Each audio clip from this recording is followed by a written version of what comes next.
이 서론에 책 다 있으세요? 23페이지 좀 봐주실래요? 스피노자가 도대체 이걸 누구 읽으라고 썼는가? 어, 그, 이제 스피노자의 동료들 있잖아요. 공화파였던 자유철학자들. 자기 동료들과 최소한 스피노자의 생각을 편견 없이 받아들일 수 있는 사람들을 위해 썼다. 이게 23페이지에 보시면 아주 이 스피노자가 화를 내는 사람이 아니고 되게 이렇게 뭐라 상냥하고 이런 사람이라고 이렇게 전기에 보면 나와 있는데 그 상냥함 속에다가 또 이런 이런 뭐라 성깔이라 그래야 되나? 거기 한번 보십시오. 23페이지의 두 번째 단락에 예, 둘레 여섯째 줄에 내가 이제 나의 이런 개념들에 익숙한 철학자들한테는 논문을 이거를 추천하고 싶은데 그 외에 다른 사람들한테는 이 논문을 추천하고 싶지 않다. 어떤 식으로든 그들이 이것을 시인하리라고 기대할 이유가 없기 때문이다. 그러니까 자기 반대파들을 설득시킬 목적 같은 건 없어요. 거기 그 다음 보실래요? 두 번째 단락의 중간 정도입니다. 나는 찾으셨나요? 경건을 가장하여 채용된 편견들이 정신 안에서 얼마나 깊게 뿌리내렸는지 알고 있다. 나는 또한 대중이 두려움에서와 마찬가지로 미신에서 자유로울 수 없다는 걸 안다. 스피노자가 이렇게 문제의 출발점으로 두고 있는 것은 대중의 두려움과 미신이에요. 대중은 여기서 벗어날 수가 없다. 마지막으로 나는 그들이 완고함에 있어서 불변이며 이성에 의해 인도되지 않는다는 것과 자기 반대파 그들이 칭찬과 비난이 충동에 의해 좌우된다는 것을 안다.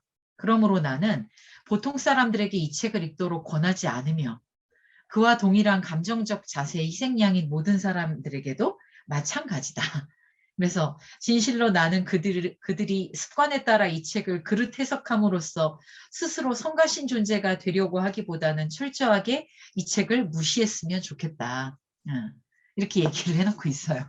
그러니까 이 책을 읽어서 자기한테 이익이 될 거라고 생각하는 사람만 읽어라. 반대하기 위해서 굳이 이 책을 읽지 말아라. 어차피 니네는 뭘 읽어도 받아들일 준비가 안 돼 있는데 스스로 괴롭히지 말아라. 이렇게 얘기하고 있습니다. 우리는 그렇지 않은 사람들이라는 걸 전제하고 지금 이걸 읽고 있는 거죠. 자, 그래서 이게 되게 도발적이기도 해요. 스피노자가. 얌전한데 도발적이죠. 14페이지 맨 앞으로 가보시면 요 앞에 이제 뒷부분은 서론의 뒷부분은 전체 내용 요약이고 앞부분이 이 스피노자의 문제의식이 딱 드러나 있습니다. 그 서론의 14페이지의 세 번째 줄 보세요. 사람들은 이제 행운만 누리면 얼마나 좋겠어요. 근데 자주 곤경에 빠져 속수무책이 되며 운명의 변덕스러운 호의를 바라는 그들의 과도한 탐욕은 그들을 번갈아 생기는 희망과 공포의 비참한 희생물로 만들기 때문에 그 결과는 대개 그들의 어수룩함이 끝이 없다는 것이다.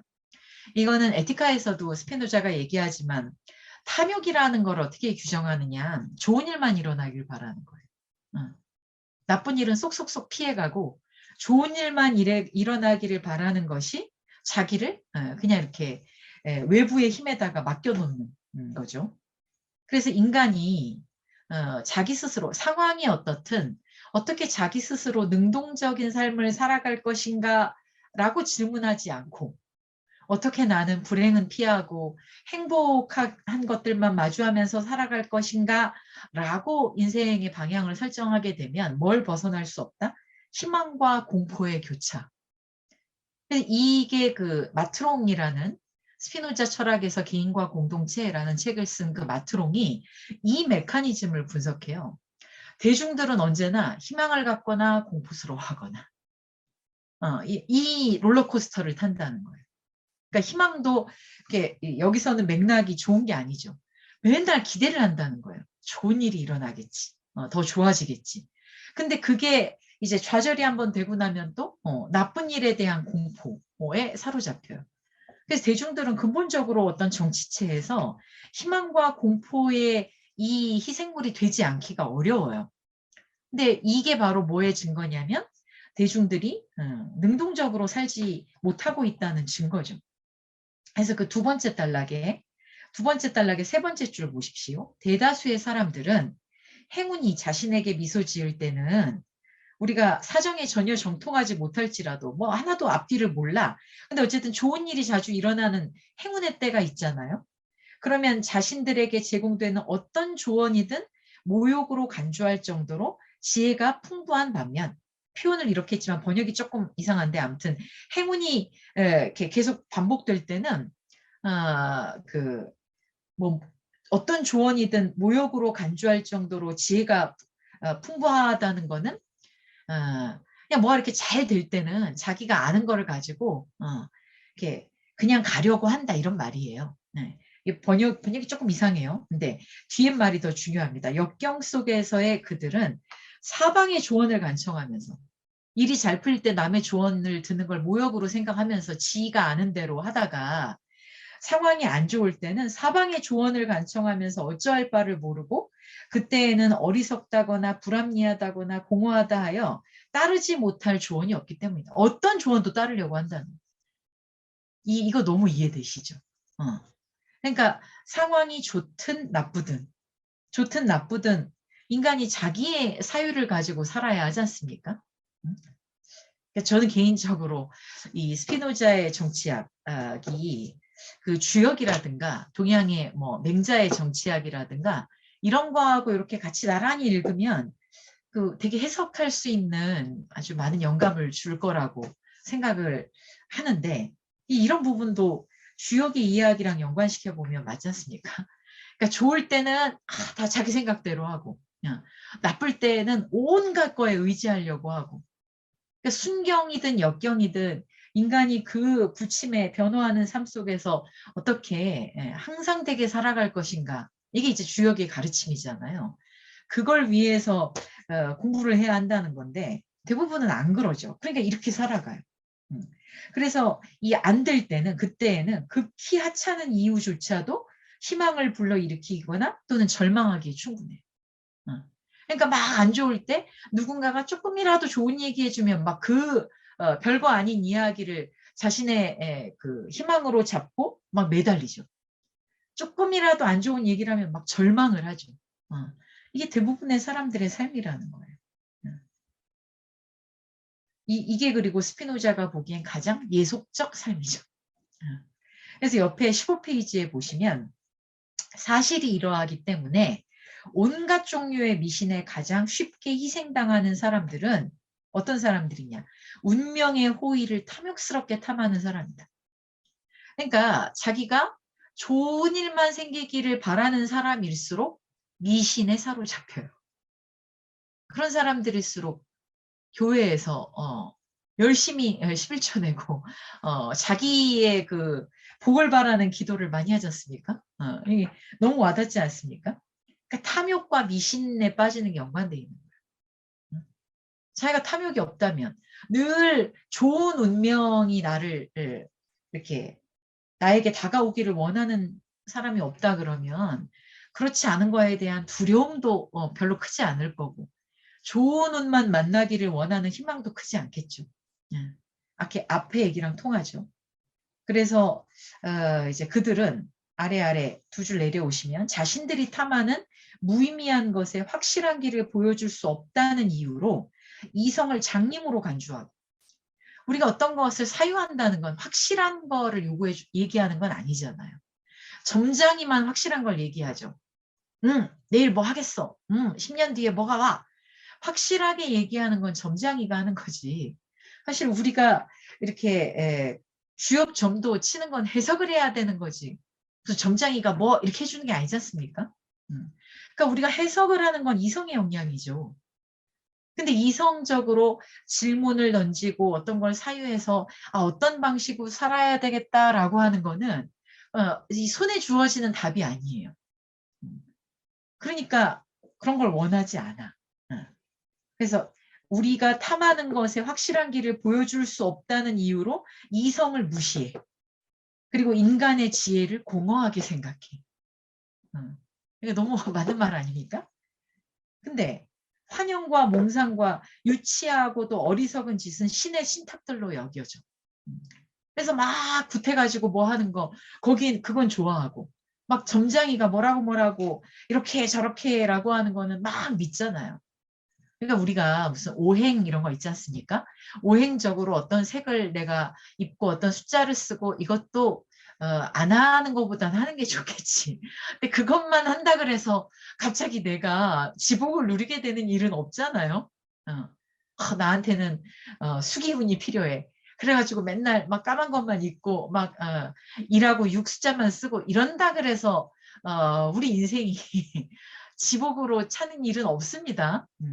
그런 거 안 하고 차라리 이렇게 지혜를 구하는 게 좋잖아요. 책을 하나를 읽는 게. 근데 우리는 그거는 너무 멀어. 언제 공부해가지고 어느 세월에 자기 인생을 탐구하고 지혜를 거기서 끌어내겠습니까? 그거는 죽을 때까지 깨달으리란 보장이 없잖아요. 그러니까 그 길은 아예 안 가. 부처님도 우리한테 깨달음에 마음을 내라 그랬는데 난 아무래도 안 깨달을 수가 없을 것 같아 이런 식으로 안 하지 않습니까? 그런데 이제 연불만 외워도 극락가 그럼 또 연불은 열심히 외우죠. 지혜는 구하지 않는데 요거 하면 요거 할 수 있어 그럼 그건 또 연락이 열심히 합니다. 이거 먹으면 뭐나 그럼 또 막 먹잖아요. 내 몸에 진짜 좋은 거를 알려 그러면 공부를 해서 내 몸에 진짜 좋은 게 뭔지를 네가 알아내 이렇게 하면 또 안 하는데 이 스피노자가 지금 얘기하는 게 그거거든요. 그래서 그들은 신이 현자들을 내쫓으면서 인간의 정신이 아닌 짐승들의 내장에 자신의 명령을 넣어 새겼다거나 바보, 광인 또는 새가 신성한 영광과 부추김에 의해 이러한 명령을 예언한다고 생각한다. 이게 성서를 곧이곧대로 받아들이는 사람은 이런 걸 믿는 거예요. 지혜로운 자들이 어떻게 그 지혜에 이르게 됐는가를 배우려고 하지 않고 이게 믿을 수 없는 것들을 믿을 수 없다는 이유로 믿는 거예요. 이 나중에 이렇게 스피노자가 비판하는 게 그겁니다. 사람들은 우리가 합리적으로 이해할 수 있는 거는 무시해. 근데 합리적으로 도무지 이해할 수 없는 것들은 바로 그런 이유로 믿어. 기적을 믿는 게 그래요. 그래서 이제 주제문 나왔죠. 사람들은 그 단락 끝입니다. 첫 단락 끝. 자신들의 두려움에 의해 이와 같은 광기에 이르기까지 내몰린다. 이건 광기예요. 스피노자가 보기에 이성에 의해 인도되지 않는 것, 자신의 이성의 힘으로 세상을, 자기 자신의 마음을, 욕망을 이해하기를 포기하려고 하는 건 그건 다 광기예요. 근데 아주 많은 사람들이 광기에 이르러요. 왜? 두려움이. 그래서 사람들을 미신에 빠뜨리는 건 두려움이에요. 두려움. 그렇기 때문에 미신을 발생시키고 유지하고 조장하는 것은 바로 두려움이다. 스피노자가 싸우려고 하는 건 인간의 두려움이에요. 그러니까 우리가 죽음에 대한 두려움이 있잖아요. 그렇기 때문에 이 죽음을 어떻게 이해해야 할까가 필요한 건데 우리는 죽음에 대한 두려움 앞에서 그 두려움을 없애주는 뭔가에 매달리는 쪽을 더 택하지. 안 죽게 해주겠다거나 죽으면 좋은 세상에 가게 해주겠다거나 이런 데에 매달리잖아요. 그것도 결국 죽음에 대한 두려움이지. 근데 스피노자의 전략은 그 두려움이 대중의 속성이에요. 이 신학정치론에서는 대중을 두 가지의 측면을 모두가 다 고려를 합니다. 근데 스피노자가 신학정치론에서는 대중에 대한 부정적 생각이 조금 더 강해요. 근데 대중들로부터 능동적이고 긍정적인 역량을 발휘하려고 하는 건 정치론에 가서 조금 더 두드러져요. 근데 일단 신학정치론에서 스피노자는 그거를 명확하게 대면합니다. 대중들은 기본적으로 무지에 머무르려고 하고 이성에 따라 인도되기보다는 희망과 두려움 속에서 무언가를 믿으려고 하는 마음에 훨씬 더 쉽게 굴복된다. 그래서 대중들은 쉽게 믿을 수 없다. 이게 조금 더 신학정치론에서는 강합니다. 미신을 발생시키고 유지하고 조장하는 게 두려움이다. 그래서 대중의 두려움으로부터 출발을 합니다. 알렉산드로스 같은 훌륭한 왕조차도 두려움이 엄습했을 때 점을 쳤다는 거예요. 이 서양에도 점술이 있는데 이 점술이 어떤 방식으로 이제 인간에게 요구되는가라는 거는 좀 잘 비교해 보실 필요가 있습니다. 근데 이제 그 점의 인문화, 우리가 보통 역경을 얘기할 때는 그게 인문주의적으로 됐다고 하는 건 단순히 초월적 존재에게 자기를 맡기는 게 아니라 자기가 감하려고 하는 거, 통하려고 하는 거지. 자기 스스로의 마음을 이 우주와 일치시키는 데서 뭔가를 끌어내려고 한다는 점에서 요런 거하고는 좀 다르죠. 근데 어쨌든 15페이지의 그 아래에서 7째 줄 보시면 두려움이 지속하는 동안에만 사람들은 미신의 희생물이 된다. 그리고 모든 가짜의 종교적 숭배의 대상과 낙담과 소심함으로부터 생겨나는 환영과 종교적 숭배의 대상은 환영과 망상에 불과하고 점술사들이 국민에 대해 가장 강력한 영향력을 보유하고 통치자에게는 비할 바 없이 무서운 존재가 되는 것은 국가가 중대한 위난에 처한 시기라는 사실. 그러니까 국가가 가장 무력할 때가 사람들이 점에 빠져 있을 때라는 거예요. 너무 와닿지 않습니까? 지금 우리 이 상황 속에서. 그래서 16페이지에 보시면 이러한 것이 미신의 기원이므로 모든 인간이 소유한 신성에 관한 혼란스러운 관념, 이걸 미신의 기원으로 여기는 일부 사람들의 견해에도 불구하고, 그러니까 사람들은 미신이라는 걸 사람들이 가지고 있는 신에 대한 혼란스러운 관념이라고 보기도 하지만 스피노자는 그게 아니라 미신의 기원은 두려움이다, 이렇게 보는 거예요. 그리고 이 두려움은 사람들 사이에 두려움이 증폭되는 건 언제다? 정치가 위태로울 때. 정치가 사람들을 자연스럽게 인도하지 못할 때. 정치가 불안할 때. 그럴 때 사람들은 미신에 빠지는 거예요. 그러니까 스피노자한테는 사람들을 미신으로부터 구출하는 거. 이게 사실은 정치의 문제였던 거예요. 이건 종교적으로 풀 수 있는 문제가 아니에요. 그래서 신학 비판이 정치론으로 이어질 수밖에 없는 구조가 지금 이 문제의식 속에 있는 겁니다. 그리고 그 아래 얘기가 그거예요. 4번째 줄에. 미신은 다른 모든 환각과 광란의 경우들처럼 매우 잡다하고 불안정한 모습을 띠도록 속박되어 있고 마지막으로 그것은 오직 희망, 증오, 분노, 기만에 의해서만 유지된다는 결론. 사람들이 미신에 사로잡혀 있을 때 그 지배적인 정서는 뭐냐? 희망, 증오, 분노, 기만. 그러니까 증오와 분노와 기만에 그냥 뒤집어진 게 희망일 뿐이거든요. 스피노자는 희망을 믿지 않습니다. 희망이라는 건 미래에 투사한 나의 탐욕에 불과하다는 게 스피노자의 생각이거든요. 스피노자는 지금 자기가 누구와 기쁨을 구성할 것인가 라는 것만을 믿지 내가 뭘 하면 희망이 있을 거다라고 미래에 투사한 기대를 믿지 않아요. 스피노자에게는 희망이라는 것도 되게 좋은 정서, 능동적 정서는 아니에요. 그래서 왜냐하면 이런 것들은 다 그 아랫줄에 감정으로부터, 이성이 아니라 감정으로부터 생겨난 것이기 때문이거든요. 그리고 대중들은 여기서부터 벗어나기가 되게 어려워요. 그래서 거기 지금 이성이 아닌 감정으로부터 해서 3줄 내려오시면 그들이 유일하고 또 똑같은 종류의 미신을 고수하도록 설득하는 것은 어렵다. 그러니까 사람들은 또 저마다의 그 두려움이 있기 때문에 사람들은 다 다른 걸 믿어요. 그래서 미신이 하나만 있는 것도 아니에요. 그러니까 가장 정치적으로 불안한 사회는 뭐예요? 가장 다양한 미신들이 활기치는 사회인 거예요. 우리 사회가 만약에 너무나 다양한 미신들이 막 온갖 종교들, 사이비 종교들이 난무하고 있다 그러면 그건 우리의 정치적인 현실이 인간에게 어떤 안정성도 담보해 주지 못한다는 거에 반증이기도 한 거죠. 스피노자가 보기에는. 그래서 진실로, 거기서부터 보세요. 진실로 대중은 똑같은 수준의 불행에 내내 머무르기 때문에 오랫동안 만족하지 않고 오로지 새롭고 아직까지 망상적인 것을 알지 못한 것에 대해서만 가장 많이 기뻐한다. 그래서 대중들은 변덕스러워요. 우르르 여기 몰려갔다가 또 새로운 게 나타나면 우르르 저기 몰려가는 거예요. 이 대중들에 대한 아주 신랄한 비판과 조금 과장해서 말하면 절망? 이런 게 신학정치론에 있어요.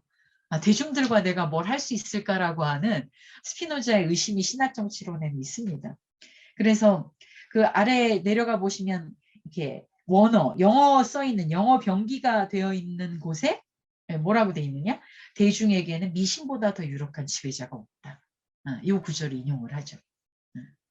그래서 아래줄에 영어 아래줄에 대중은 통치자들을 신처럼 숭배하도록 종교를 가장하여 쉽게 설득당하고 그 다음에는 또다시 그들을 인류 공동의 해독으로 저주하고 비난하도록 쉽게 설득당한다. 지금 이 구절. 그러니까 대중들은 쉽게 숭배하기도 하고 쉽게 누군가를 비난하기도 해요. 자기가 너무나 숭배했던 누군가를 가장 쉽게 버릴 수 있는 것도 대중이에요.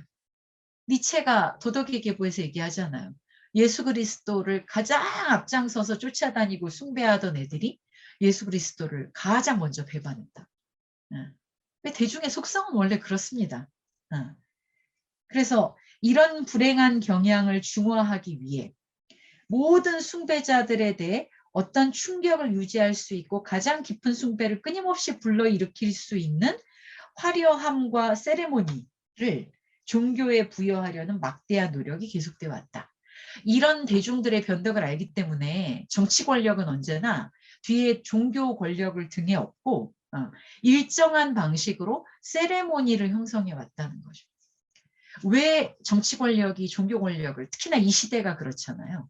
이 시대는 정치 권력이 종교의 그 아래 들어가 있던, 물론 이제 국가가 그 종교로부터 독립하기 시작하는 시기가 이 시기거든요. 17세기. 근데 지금까지는 계속 현실 권력이 종교 권력보다 이렇게 아래 들어가거나 내지는 종교 권력을 뒤에 배경으로 가지고 있었죠.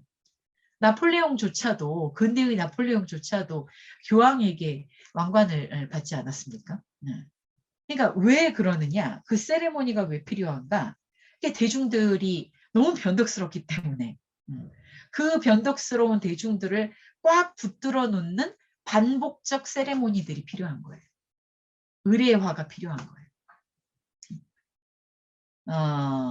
이제 이 얘기가 뒤에 그 신정국가 분석하면서 나올 겁니다. 그리고 그러니까 정치 권력의 세레모니가 왜 필요한가라는 거를 생각할 수 있는 또 하나의 힌트예요. 이 부분이. 그다음에 아래에서 셋째 줄 보십시오. 단락 시작하는 거. 게다가 독재 정치의 최고의 불가사의가 여기에 아까 읽은 구절 나오죠. 사람들이 마치 구원을 위해 싸우는 것처럼 노예 상태를 위해 싸우며 한 사람을 찬미하기 위해 자신들의 혈기와 일생을 소모하는 것을 수치가 아닌 최고의 영광으로 생각할 수 있도록 사람들을 기만의 상태에 잡아두고 허울 좋은 호칭의 종교로서 그들을 꼼짝 못하게 억제하는 두려움을 덮어 감추는 것이라고 해도 이렇게 요 구절 나오죠. 그러니까 독재 정치의 미스테리는 뭐냐? 사람들이 독재자를 원하도록 만든다는 그게 미스테리라는 거예요. 독재는 옛날부터 있어 왔잖아요. 전제군주도 있어 왔고 뭐 그리스도 민주정이 계속됐던 게 아니죠. 귀족 정도 되고 때로는 독재 정치도 되고 막 이랬었습니다. 근데 미스테리한 건 이거야. 어떻게 사람들이 자기의 구원을 위해서 싸우듯 노예 상태를 위해 싸울까? 그리고 한 사람을 찬미하는 것을 수치라고 느끼는 게 아니라 영광이라고 느낄까? 우리가 막 누구 물고 빨고 이러는 거 있잖아요. 위대한 저 사람은 위대한 자야 이러고 물고 빠는 걸 어떻게 수치라고 느끼지 않고 그걸 영광이라고 느끼는 일이 발생하는 거지. 이게 미스테리다. 진짜 미스테리는. 그래서 이것이 독재국가의 그 메커니즘을 이해할 때 풀어야 되는 숙제인 거예요. 근데 17페이지의 세 번째 줄. 자유로운 국가는 이런 일이 일어날 수가 없다는 거예요. 이거는 자유로운 국가가 아닌 거예요. 그러니까 스피노자의 자유로운 국가라고 하는 거는 뭐 우리가 뭘 하고 말고 그 어디를 갈 수 있고 뭘 할 수 있고 이런 문제보다도 더 근본적으로 예속을 위해 대중들이 싸우는 국가. 이건 자유로운 국가가 아니에요. 그리고 대중들의 예속을 바탕으로 성립하는 국가. 이것도 자유로운 국가가 아닌 거죠. 그래서 편견을 다섯 번째 줄입니다. 17페이지. 편견을 부여하는 것 또는 어떤 방식으로든 국민의 자유로운 판단을 위압하는 것은 국민의 자유와 전혀 양립할 수 없다. 여기 지금 나오지만 자유로운 국가라는 건 뭐냐? 전제가 국민이 개개인이 자유롭게 판단하고 생각하도록 하는 국가가 자유로운 국가예요. 그러니까 자유로운 국가를 결정하는 건 그 국가를 구성하는 각각 주체들의 자유의 정도예요. 그래서 스피노자에게는 주체, 개인과 국가의 역량, 개인의 자유와 국가의 자유가 비례관계인 거예요. 개인의 자유가 개인이 자기가 생각하는 것을 자유롭게 말하고 자유롭게 말하면서 논쟁하고 그러면 국가가 위태로워지는 게 아니라 그런 게 보장됐을 때만 국가가 자유로워지는 거예요. 국가의 안녕을 해친다는 이유로 너는 이 말하면 안 돼. 너는 이런 종교를 믿으면 안 돼. 넌 이런 사상을 가지면 안 돼. 지금 그게 스피노자가 살았던 국가거든요. 스피노자가 쫓겨났잖아요. 종교적으로 다른 이야기를 했다는 이유로 쫓겨났잖아요. 그리고 신학 정치로는 금서가 됐잖아요. 그게 1635년인가? 이때 칙령이 발표가 돼요. 그 칙령이 무슨 칙령이냐면 그러니까 스피노자가 1632년생이니까 스피노자가 살았던 시대에 있었던 칙령이 우리식으로 말하면 국가보안법 같은 건데 이 종교적인 거나 정치적인 것에 혼란을 초래할 수 있는 불경한 사고, 불경한 말 이런 것들은 금지한다.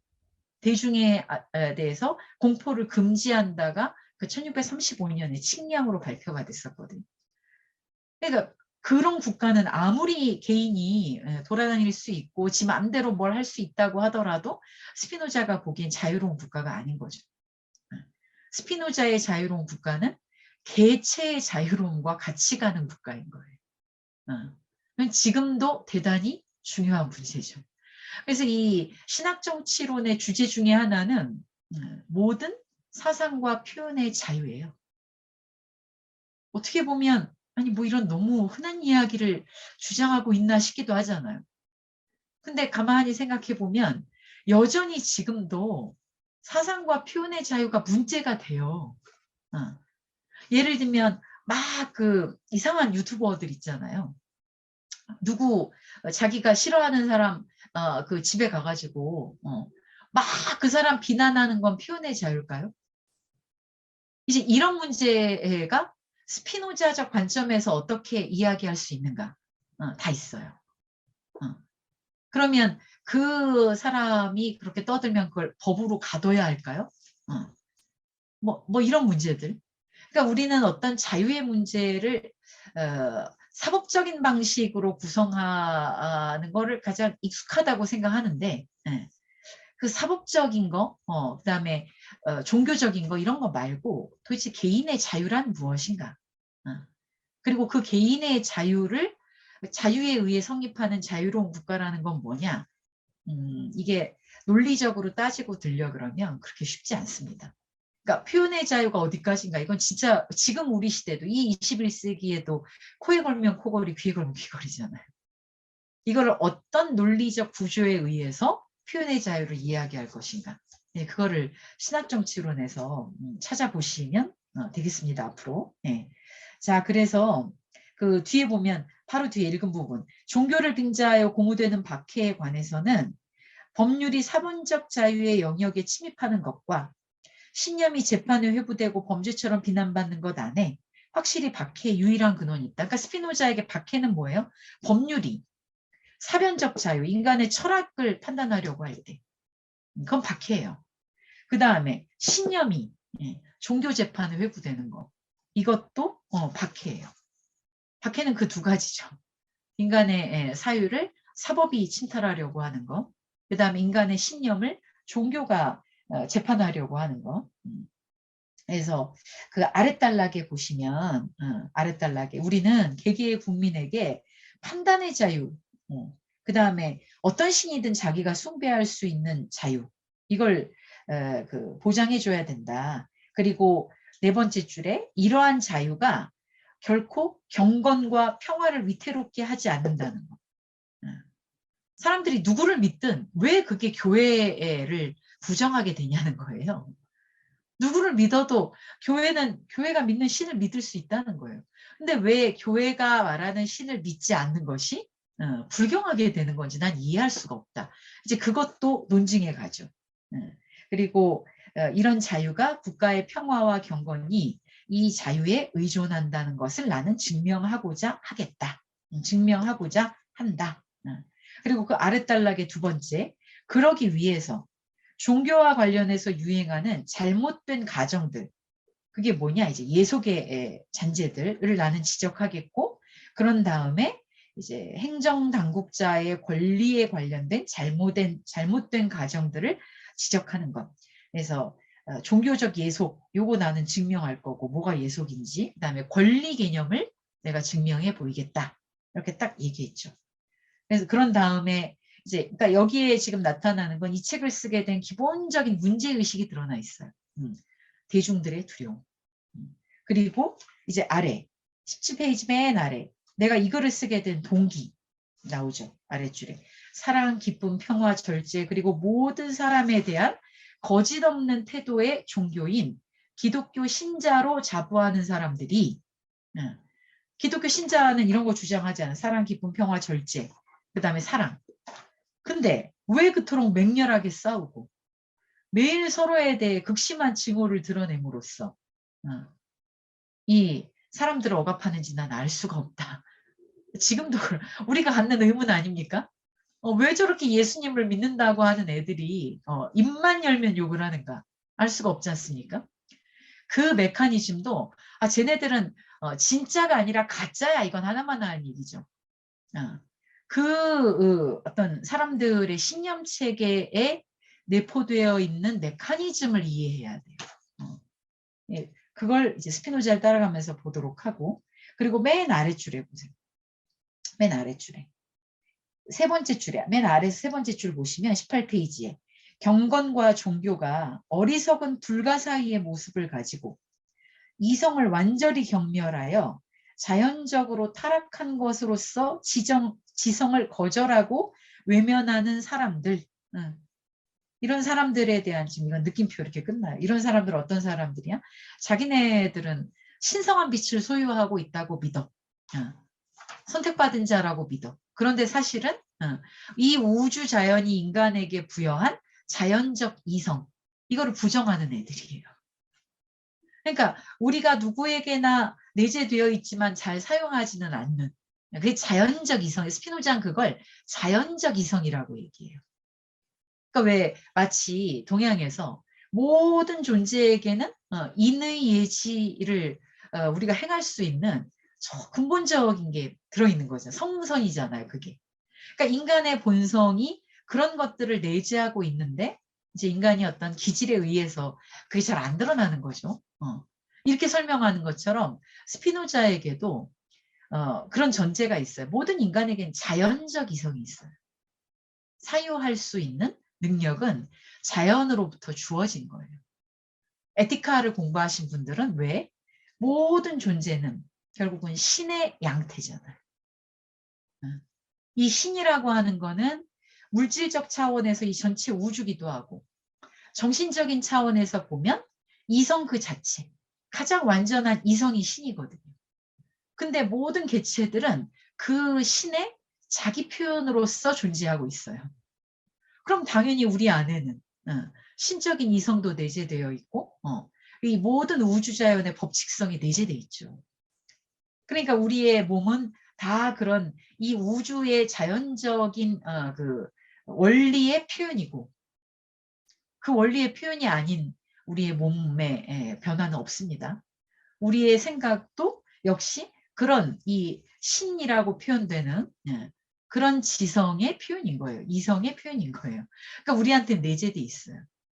그러니까 중요한 건 뭐냐? 근데 그렇게 있음에도 불구하고 왜 인간은 편견에서 벗어나지 못할까? 이걸 봐야 돼요. 뭐가 편견을 만들어내지? 그걸 분석한 게 에티카인 거예요. 어떻게 편견이 만들어지지? 그리고 어떻게 이 편견이 믿음이 되지? 이제 그 얘기를 하는 거죠. 그래서 경건과 종교가 어리석은 불가 사이의 모습을 가지고 이성을 완전히 경멸하여 자연적으로 타락한 것처럼 지성을 경멸하고 이러는 사람들이 있다는 거예요. 이런 사람들이 이제 대중의 두려움을 이용해서 파고드는 거죠. 그래서 19페이지에 보시면 우리가 이제 만약에 거기 19페이지 첫 번째 줄에 이제 그런 얘기 나오죠. 확실히 그들이 만약에 신성한 빛의 불꽃만을 가지고 있다면, 진짜 지네들이 말하는 대로 신성한 신의 빛을 가지고 있다면 헛소리에 빠져들지 않고 열심히 공부할 텐데 그 신성한 신의 빛을 가지고 공부하고 사랑으로 동료들을 능가하려고 연구할 텐데 실제로 안 그러잖아요. 그러니까 그거는 헛소리라는 거죠. 그러지 않는다는 건. 그래서 이제 그 19페이지의 중간 단락에서 한 10줄 내려와 보시면 결국 그렇게 헛소리하는 애들을 통해서 볼 때 그들은 성서에서 신성을 조금도 이해하지 못했다는 것. 이걸 보여주는 거고. 그러니까 스피노자는 성서의 신성을 부정하지 않아요. 다만 성서에 담긴 신성을 어떻게 자연적 이성에 의해 이해할 수 있는가를 보여주는 거죠. 그걸 자연적으로 이해하고 나면 성서의 말씀을 따르는 것이 대단히 훌륭한 것일 수 있어요. 근데 사람들은 그걸 이해하고 따르는 게 아니라 그냥 닥치고 믿고, 이해할 수 없는 것일수록 믿으라고 하는 거예요. 그래서 사람들을 환상에 사로잡히게 만든다는 거예요. 그래서 이러한 불가사의들에 대한 그들의 감탄이 열광적일수록 성서에 대한 그들의 자세가 신앙이라기보다는 비굴한 노예근성의 일종임을 더욱 분명하게 드러낸다, 이렇게 나오죠. 그러니까 신앙도 주체적으로 신앙을 가질 수 있거든요. 근데 왜 믿는 자를 노예로 만들어버리지? 이 얘기예요. 그래서 성서를 잘 이해하면 결국 성서는 우리한테 뭘 하게 해주느냐? 도덕적인 삶을 살게 해준다. 이게 스피노자의 결론이에요. 성서를 내가 잘 이해하면 어떻게 신이 말한 삶을 따라서 도덕적으로 경건한 삶을 살 수 있는가?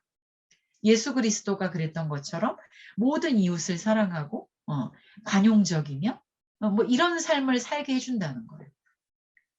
거기에 성서의 신의 말씀, 성서에 누구도 이교도를 배척하라든지 뭐 이교도를 죽이라든지 이런 이야기가 없다는 거예요. 그리고 그 성서의 목적은 사람들을 도덕적인 삶으로 이끄는 것이기 때문에 철학의 영역에 대해서는 신학이 할 수 있는 게 없어요. 철학은 도덕적으로 살게 하는 게 목적이 아니에요. 이 종교와 철학을 그런 점에서 구분하셔야 됩니다. 사람들이 열심히 종교를 공부하고 열심히 성서를 읽고 열심히 불경을 읽으면 1차적으로 뭘 하게 되느냐? 좋은 삶을 살게 돼요. 그런데 철학은 뭘 하는 거냐? 스피노자가 생각하기에 질문하는 거거든요. 왜 이건 이래야 되지? 이거는 왜 이런 방식으로 생겨나게 됐지? 어떤 이 세계를 바라보는 관점을 질문하고 개념화하고 논리적으로 따져 묻는 게 철학이에요. 그러니까 철학은 도덕적으로 살기 위한 게 아니라 어떤 것이 도덕일 수 있는가를 스스로 질문하고 답을 탐구해내는 활동이 철학이죠. 그러니까 철학책을 보고 우리가 이 철학자처럼 살아야지라고 하게 되진 않지. 그 차이를 아시겠어요? 그래서 철학에서는 답을 구하면 안 돼요. 철학은 이렇게 생각을 구성하는 거구나. 이런 방식으로 질문을 던지는 거구나. 그 질문 속에는 어떻게 문제의식을 집어넣는 거구나. 그래서 어떻게 사람들로 하여금 사유할 수 있는 또 다른 길을 보여주는 거구나. 이게 철학이에요. 그 철학은 사유하는 방법을 배우고 그 방법을 배움으로써 우리 스스로가 지금 우리가 마주하고 있는 문제들로부터 이제 뭔가 길을 만들어낼 수 있는 역량을 배우는 게 그게 철학입니다. 철학책을 읽고 철학자처럼 살려고 하시면 안 돼요. 별로 그렇게 또 막 도덕적으로 산 철학자도 없어요. 그러니까 니체 책을 읽고 니체처럼 살아야지. 이거는 아니라고. 근데 성경을 읽으면 예수 그리스도처럼 살아야죠. 불경을 읽으면 부처님처럼 살아야죠. 네. 근데 불교가 다른 건 뭐냐면 제 생각에는 불교는 분명히 신앙의 측면이 있어요. 근데 불교는 철학의 측면도 심지어 있죠. 세상을 질문하고 문제화하는 방식도 너무나 이 불교에는 풍부하게 있죠. 근데 성서에는 그건 없어요. 성서에는 그게 없는 것 같습니다. 제가 느끼기에도. 그러니까 이제 성서는 정말 신앙을 위한 텍스트로서 기능하는 거죠. 자, 그래서 여기서도 스피노자는 이 신앙을 능동적으로 따르는 신앙인이 돼야 되는데 노예로서의 신앙인이 되는 건 뭐가 이상하잖아요. 그럼 자유롭지 않은 거예요. 신앙을 가지면서도 자유로운 자가 되어야 돼. 근데 대부분의 사람은 왜 신앙을 가지면 예속적인 자가 될까? 이것도 되게 중요한 문제입니다. 자, 그래서 그 다 아래 나와 있어요. 답이 아래에서 셋째 줄에 많은 사람들이 이성의 빛을 경멸할 뿐만 아니라 불경함의 근원으로 비난한다는 사실. 종교는 다 이성을 비난했죠. 그러니까 신을 이해하기 위한 그런 특수한 이성 아니면 자연적 이성을 부정하는 게 그게 이 교회였죠. 그리고 단지 인간의 상상에 불과한 것들을 신성한 교리로 생각해요. 예. 그리고 바보 같은 거를, 어수룩한 거를 신앙으로 간주해요. 그래서 교회는 결국 사람들을 바보 만든다는 거죠. 난 이거를 조목조목 비판하겠다. 그래서 20페이지에 보시면 나는 이런 의문을 가졌기 때문에 20페이지의 두 번째 줄에 성서를 새롭게 양심적으로 또 자유롭게 고찰하겠다. 빠방 하고 얘기하는 거죠. 이 서론에 모든 걸 다 밝혀놨어요. 그리고 그것으로부터 극히 명확하게 이끌어내지 못할 건 아무것도 그것의 가르침으로 인정하지 않을 것을 신중하게 결심했다. 스피노자가 결심했다는 말 되게 많이 써요. 그 지난번에 에티카 강의할 때도 제가 에티카 전에 쓴 지성교정론이라는 책이 있는데 그 지성교정론의 제일 중요한 구절 그게 뭐냐면 마침내 결심했다. 이게 지금 헤어질 결심이 다 점령을 해버렸어. 근데 스피노자가 먼저 한 말이에요. 마침내 결심했다. 마침내 스피노자가 결심해요. 자유로운 삶을 살기로. 내가 다 따져봤는데 돈을 버는 거 해볼까? 뭐 이걸 해볼까? 저걸 해볼까? 어떤 것도 나에게 내가 살아가는데 진짜 빛이 되는 지혜를 줄 것 같지는 않아. 그래서 마침내 결심했다 이렇게 나오거든요. 나는 철학의 길을 따르기로 했다. 마침내 결심의 그 저작권자는 스피노자입니다. 근데 여기도 나는 그래서 이렇기 때문에 신중하게 결심했다 이러고 나오죠. 다 까기로. 그리고 어떻게 하기로? 내가 자연적으로 이해할 수 없는 거는 아무것도 가르침으로 인정하지 않기로. 이건 우리는 그냥 이렇게 있지만 이거를 본 아주 많은 그 반대파 사람들이 또 이거를 봤을 거 아닙니까? 대단히 많은 사람들이 읽었대요. 어쨌든 반대파든 옹호파든 부들부들 떨면서 읽었겠죠. 이런 구절을. 그래서 아무것도 인정하지 않겠다. 그래서 뒤에 이제 성서 해석 나오는 걸 보면 성서 해석을 정말 자연적인 원리 속에서 이해하려고 해요. 그래서 스피노자의 성서 읽기는 이게 그 스피노자가 너무나 어떤 태도를 일찍이 선취한 것들이 되게 많은데 그 중에 하나가 텍스트 자체를 역사적으로 보는 거. 어떤 역사적 맥락 속에서 이것이 뭘 의미하게 되는가 이것도 있고 그다음에 텍스트를 하나의 자연물로 보게 되는 거. 그러니까 텍스트가 하늘에서 막 뚝 떨어진 그래서 이 자체를 막 숭배하고 책 자체를 숭배하고 이러잖아요. 근데 그게 아니라 텍스트 자체도 하나의 자연물이야. 그러니까 자연물이라는 건 뭐예요? 변화를 겪어요. 그러니까 역사성, 자연성 사실은 같은 말인 건데 니체가 했던 것처럼 어떤 텍스트도 원 의미 그대로 보존되는 건 없어요. 시대가 바뀌면 또 다르게 되고. 다르게 되면 어떤 것들은 또 버려지기도 하고 어떤 것들은 변화되기도 하고 자연 안에서 마모되기도 하고 생겨나기도 하는 그런 누적적 산물로서 텍스트를 봅니다. 얼마나 불경합니까 그러니까. 이건 절대적이고 이건 다 신의 말씀이어야 하는 거고 여기에 있는 건 자연 법칙을 어긋나기 때문에 신의 말씀이 되는 거고 그 자체가 절대적인 건데 스피노자는 절대적이라고 지금까지 믿어왔던 것을 우리가 이해할 수 없으면 버려야 되는 것이라고 생각하는 거거든요. 예, 그겁니다. 그래서 이제 뒤에 1장부터 나오는 이야기가 자, 나는 예언이 뭔지부터 밝히겠다. 그건 이제 뒤에 쭉 나올 거예요. 뒤에 읽으면서 보시면 돼요. 그 다음에 20페이지의 맨 아래에서 둘째 줄에 나는 지성과 일치하지 않거나 지성을 부정하는 것으로서 성서에서 명백히 가르치는 건 아무것도 없다는 걸 발견했다. 내가 히브리어 열심히 공부해가지고 다 파헤쳐 본 결과 왜 성서에서 지성으로 이해할 수 없는 거는 없는지를 다 얘기하겠다. 얘기하거든요. 그래서 예언자가 어떤 존재인가? 너무 궁금하지 않습니까? 다 얘기해놔요. 그 다음에 히브리인들은 자기네들이 선민, 선택받은 민족이라고 얘기하잖아요. 그게 뭔 소린가? 그게 얼마나 그들의 믿음이 왜 생겼고 그게 얼마나 말도 안 되는 소린가? 이제 그 얘기 하고 그 다음에 21페이지에 넘어가 보면 그래서 야차조차 해가지고 네 번째 줄에 성서는 어떤 방식으로도 이성을 억제하지 않고 우리가 이성으로 이해할 수 있는 걸 부정하지 않고 또 하나 여기 다섯 번째 줄에 나오죠. 철학과는 전혀 관계가 없다는 것. 이성을 억제하지 않으며 에서 끊으셔야 됩니다. 그러니까 성서는 이성 바깥에 있는 게 아니라 이성으로 이해할 수 있다는 거 하나.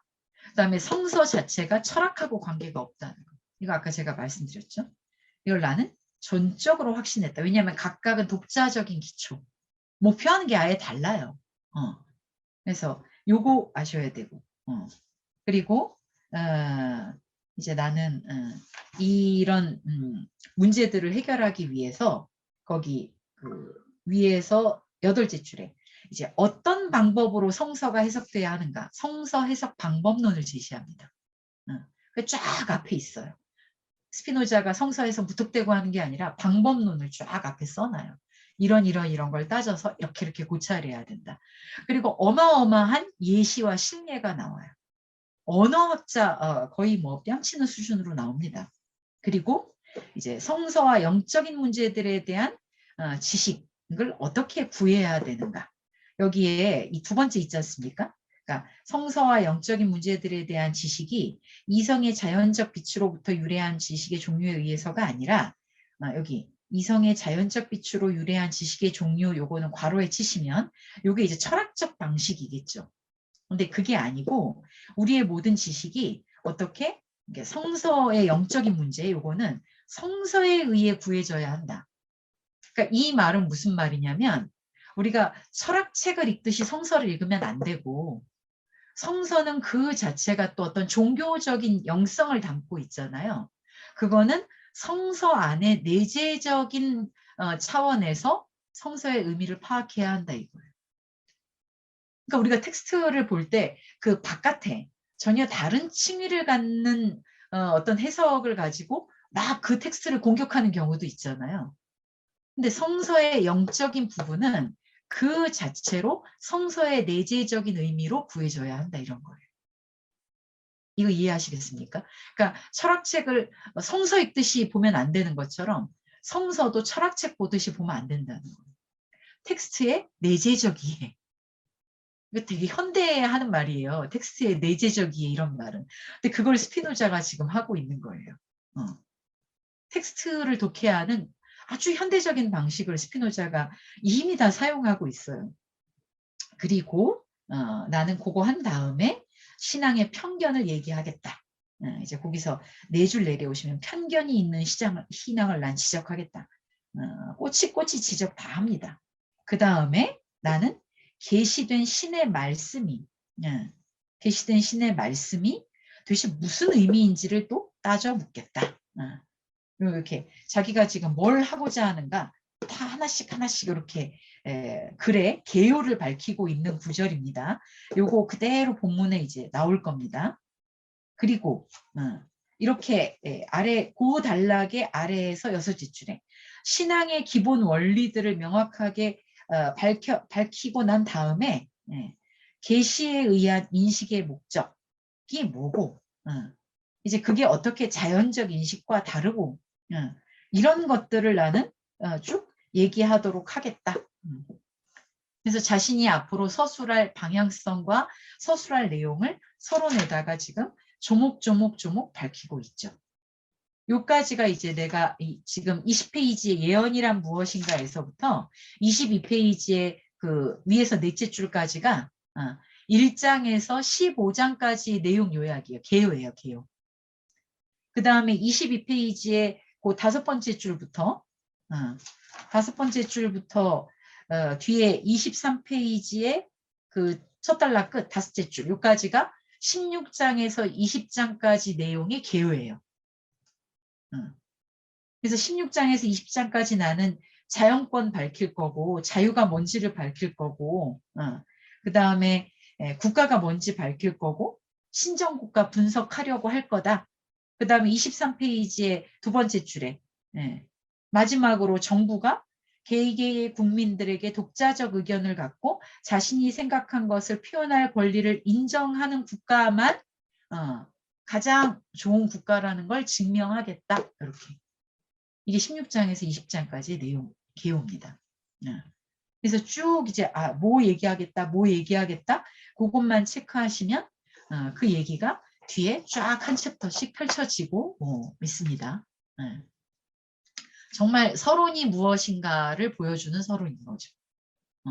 문제의식, 앞으로 전개하고자 하는 내용, 내가 누구한테, 누구를 독자로 삼아서 이걸 왜 썼는가. 아주 교과서적 서론이에요. 이 신학정치론의 서론이. 자, 그래서 다음 시간에부터 이제 읽어오실수록 제가 이거를 다 일일이는 못하고 핵심적인 것만 짚어서 볼 거기 때문에 챕터마다 여러분들께서 미리 읽어오시면 좋습니다. 제목이 다 있잖아요. 1장은 예언에 대하여. 1장과 2장은 이제 예언과 예언자들이 누군가에 대한 이야기예요. 성서는 맨날 예언 나오니까 이 예언자가 점장인가? 이것도 그게 아니라는 거. 아주 재미난 얘기들이 있어요. 그 다음에 이제 3장은 그 신의 부르심, 신의 계시가 뭔가. 3장. 그 다음에 4장은 성서에 나오는 신성한 법칙이 뭐냐. 그건 자연법 바깥에 있는 것인가. 그 다음에 5장은 종교에서 의식과 믿음에 대한 것. 그 다음에 이제 6장은 기적을, 성서에 나오는 기적을 어떻게 봐야 되는가. 이 제목이 다 있으니까 그 제목과 관련해서 나름대로 한번 정리를 이렇게 해보세요. 예언은 이런 거라는 거구나. 좀 그렇게 머릿속에 정리하시고 들으시면 이해 안 되시는 거랑 이해되시는 게 조금 더 이렇게 잘 선명해질 것 같아요.